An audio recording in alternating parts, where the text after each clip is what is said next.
इन्होंने पूरी दुनिया में एक ही हुनर सीखा है, ये मकान को पे कब्जा करते हैं, नेम प्लेट हटा के अपनी नेम प्लेट लगा देते हैं। जो 30,000 मंदिर तोड़े हैं, एक बताएं कोई मस्जिद ऐसी बना के गए हो ये कहें कि ये मस्जिद हमने बनाई थी। 90% मंदिरों को तोड़ के ऊपर गुम्मद बना के कहते हैं कि ये हमारा आर्किटेक्चर है। कौन सा इस्लामिक आर्किटेक्चर कहां पैदा हुआ था? हम कुछ बातों को जानना नहीं चाहते, इसलिए जिन्होंने किताब नहीं पढ़ी है, जरूरी नहीं है कि आप पूरी किताब पढ़ें। इस वक्त देश में किताब में क्या क्या आपके मतलब की बात लिखी है उतने ही जान जाएं, उतने से ही आपका काम हो जाएगा। इसलिए जो लोग राष्ट्र को चला रहे हैं उनसे कहिए गीता पढ़ें, और जिनको घर चलाना है वो रामायण पढ़ें। अदला बदली ना करें। मेरा मानना है कि अगर हमने गलत आइकॉन को, गलत लोगों को सही समय पे अगर बता दिया होता, उनकी हैसियत बताती होती, तो आज हमारे बच्चे अकबर महान नहीं पढ़ते और महाराणा प्रताप महान पढ़ते। भारत का पहला शिक्षा मंत्री 99% लोग उसके बारे में नहीं जानते। और यह मैं नहीं कह रहा, उसने अपनी किताब में लिख के गया, हमने वो भी नहीं पढ़ी। भारत के पहले शिक्षा मंत्री जब पैदा हुए मक्का में, तो उनका बचपन का नाम था फिरोज बख्त। मैंने पहला ऐसा शख्स देखा कि बचपन से बुढ़ापे तक 4 नाम रखे उसने। जब वो जवान हुए तो उन्होंने अपना नाम मुइनुद्दीन रखा। जब राजनीति में आए तो अब्दुल कलाम रखा। लेकिन राजनीति में एक विशेष राजनीति करनी थी तो मौलाना अबुल कलाम आजाद हो गए। यह उनकी जाती शख्सियत की बात बता रहा हूं, लेकिन लार्जर पिक्चर क्या है, उन्होंने अपने जीते जी एक किताब लिखी है। उस किताब का नाम है India wins freedom. Oriental publication ने यह छापी है। आप सबने वही किताब पढ़ी है, लेकिन उसमें एक चीज कही गई वो नहीं पढ़ी आपने। यह आदमी कितना बेईमान था, अपने जीते जी इसमें सच बोलने की हिम्मत नहीं थी, क्योंकि उसको अपना एजेंडा पूरा करना था, इसलिए सच नहीं बोला। यह मक्कार आदमी 1958 में वो अल्लाह मियां को प्यारे हो गए, लेकिन अपनी वसीयत के अंदर यह लिख के गया यह आदमी कि मेरे मरने के 35 साल बाद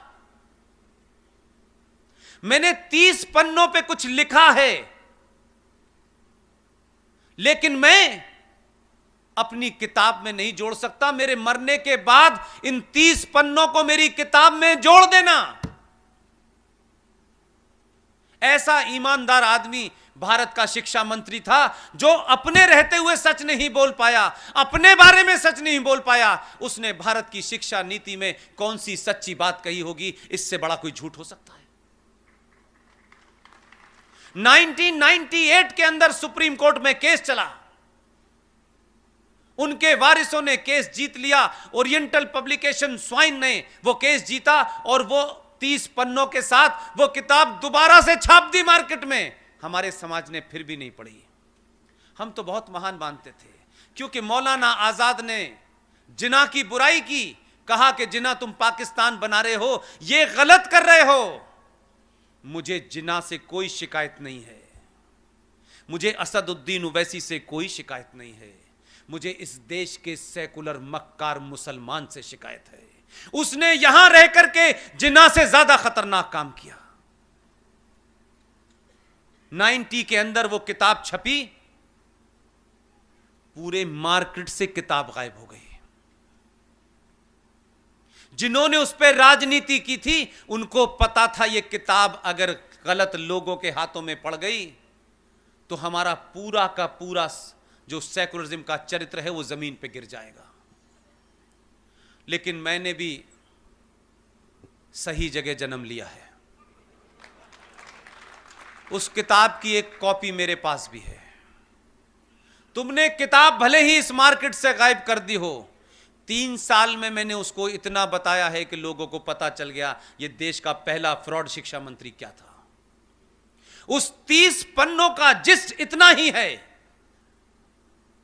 कि उसने कहा यह बात मैं कह नहीं सकता, बताना नहीं चाहता, क्योंकि उसका एजेंडा भारत के अंदर सेकुलरिज्म की आड़ में इस देश में आज जो शाहीन बाग बन रहे हैं वो उसकी वजह से बन रहे हैं।